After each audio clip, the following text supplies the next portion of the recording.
RTD is a very public agency funded with your tax dollars from around the Denver metro area, your federal tax money, and fares paid by riders. RTD is currently having a very public problem. Limited light rail departures and now a mass slowdown of trains on the south side of town until rail damage is repaired.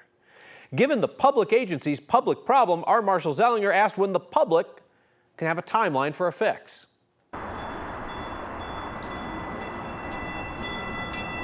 It is a sound light rail riders hear on the platform once every half hour, and perhaps a little bit longer in between, since light rail that runs along I-25 from Colorado Boulevard to County Line have to slow to 10 miles an hour in different spots. How long have you been waiting for that thing? It's going on like 15 minutes now. And then now it'll probably be like another 10 minutes before it gets here. Chip is just trying to go one stop, and probably could have walked. Oh, a hell of a lot faster.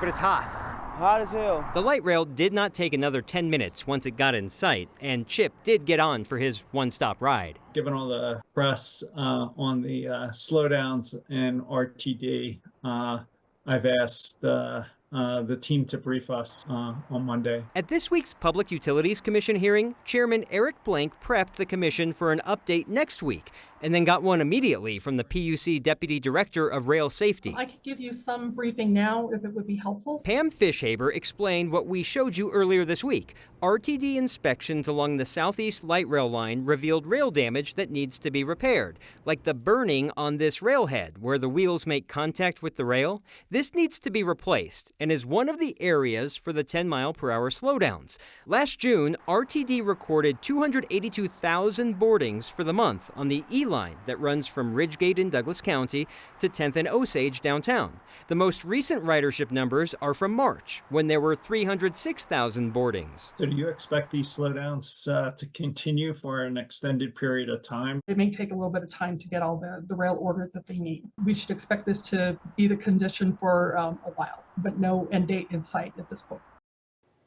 RTD probably did not want her to say no end date in sight.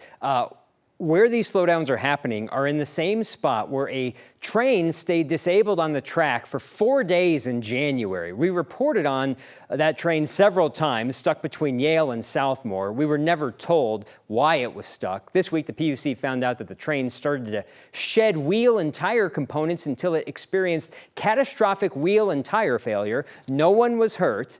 And as of right now, Kyle, there's no documentation saying that that's related to the damage that was recently discovered on the track. All those words sound very bad, even if you know nothing about trains. At the end of the day, RTD knows that it has a public confidence problem. This doesn't help. We were just talking about it. I'm going to the Zach Bryan show this weekend, the country show at Mile High.